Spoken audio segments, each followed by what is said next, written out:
Saint Columba by Anonymous. Soon after Saint Columba established his residence in Iona, tradition says that he paid a visit to a great seminary of Druids.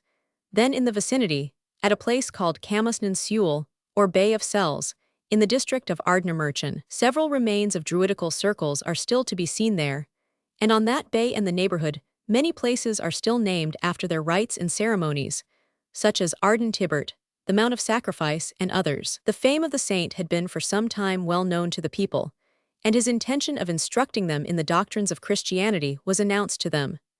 The ancient priesthood made every exertion to dissuade the inhabitants from hearing the powerful eloquence of Columba, and in this, they were seconded by the principal man then in that country, whose name was Donald, a son of Canal. The saint had no sooner made his appearance, however, than he was surrounded by a vast multitude, anxious to hear so celebrated a preacher. And after the sermon was ended, many persons expressed a desire to be baptized, in spite of the remonstrances of the Druids. Columba had made choice of an eminence centrally situated for performing worship, but there was no water near the spot, and the son of Canal threatened with punishment any who should dare to procure it for his purpose. The saint stood with his back leaning on a rock. After a short prayer, he struck the rock with his foot, and a stream of water issued forth in great abundance. The miracle had a powerful effect on the minds of his hearers, and many became converts to the new religion. This fountain is still distinguished by the name of Columba, and is considered of superior efficacy in the cure of diseases. When the Catholic form of worship prevailed in that country, it was greatly resorted to, and old persons yet remember to have seen offerings left at the fountain in gratitude for benefits received from the benignant influence of the saint's blessing on the water. At length, it is said that a daughter of Donald, the son of Canal, expressed a wish to be baptized, and the father restrained her by violence. He also, with the aid of the Druids, forced Columba to take refuge in his boat, and the holy man departed for Iona, after warning the inhospitable Caledonian to prepare for another world, as his life would soon terminate. The saint was at sea during the whole night, which was stormy, and when approaching the shores of his own sacred island the following morning, a vast number of ravens were observed flying over the boat, chasing another of extraordinary large size. The croaking of the ravens awoke the saint, who had been sleeping, and he instantly exclaimed that the son of Canal had just expired, which was afterwards ascertained to be true. A very large Christian establishment appears to have been afterwards formed in the Bay of Cells, and the remains of a chapel, dedicated to Saint Chiron, are still to be seen there. It is the favorite place of interment among the Catholics of this day. Indeed, Columba and many of his successors seem to have adopted the policy of engrafting their institutions on those which had formerly existed in the country. Of this there are innumerable instances. At least we observe the ruins of both still visible in many places. Even in Iona, we find the burying ground of the Druids known at the present day.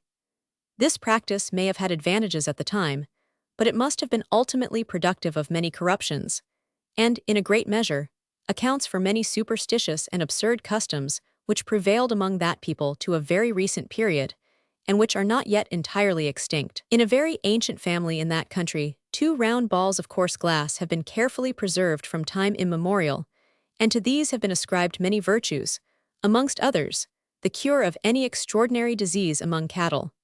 The balls were immersed p. 83 in cold water for 3 days and nights, and the water was afterwards sprinkled over all the cattle.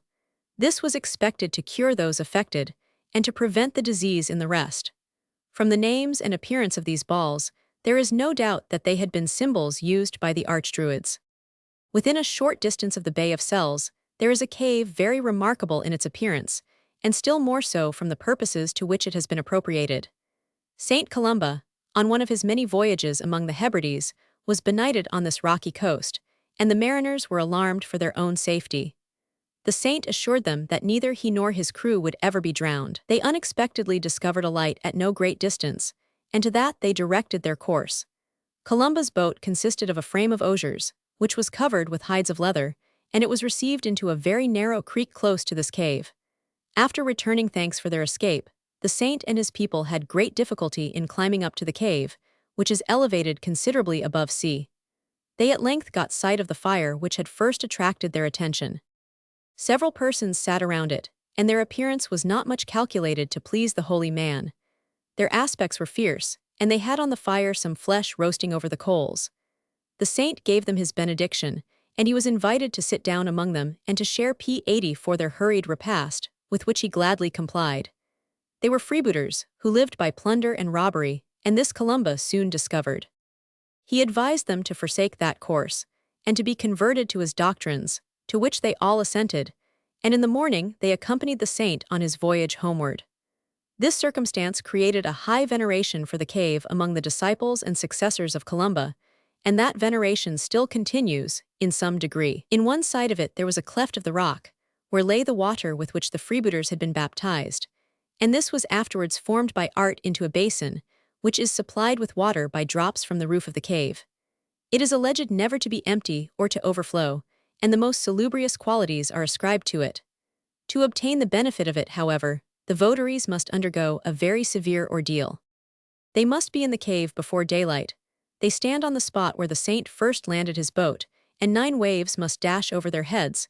They must afterwards pass through 9 openings in the walls of the cave. And lastly, they must swallow 9 mouthfuls out of the holy basin.